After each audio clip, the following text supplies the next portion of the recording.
umunsi w'amateka mu buzima bw'umuntu, dore wabonye urubavu rwawe mu by'ukuri ruburuzuye.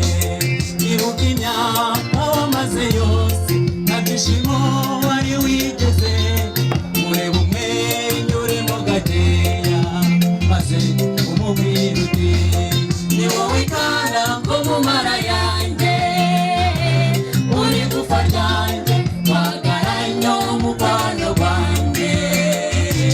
Buryo mubyara wa biyo byishimo umara agahinda, ni wowe watemeye nza warubarinda.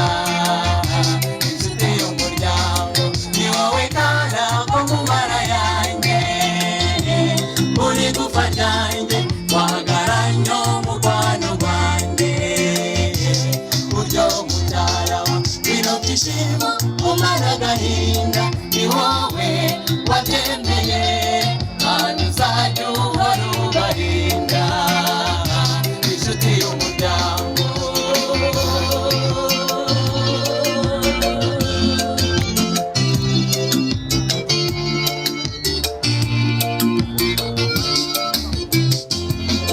umugororwe murumuna wawe ibyo ugezemo n'ishuri, dore aba bose bari kukureba bategereje gutsinda.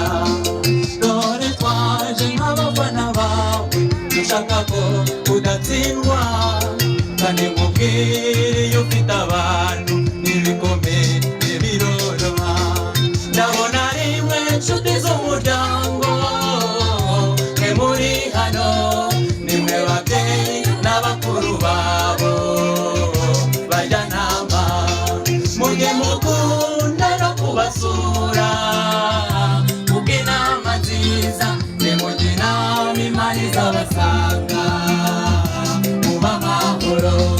Ndabona rimwe inshuti z'umuryango mwe muri hano, nimwe babyeyi n'abakuru babo bajyanama, mujye mukunda no kubasura kubw'inama nziza, nimujye inama Imana izabasanga muba amahoro.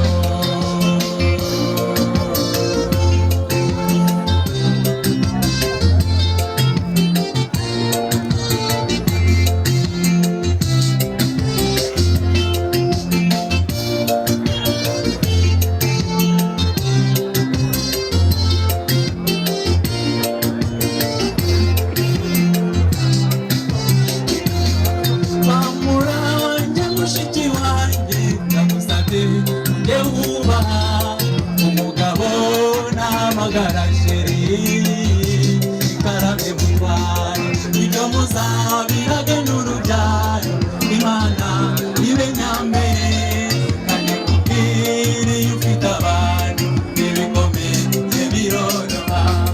Ni wowe kana ko mu mara yanjye, uri gufa ryanjye wagaranya umubano wanjye.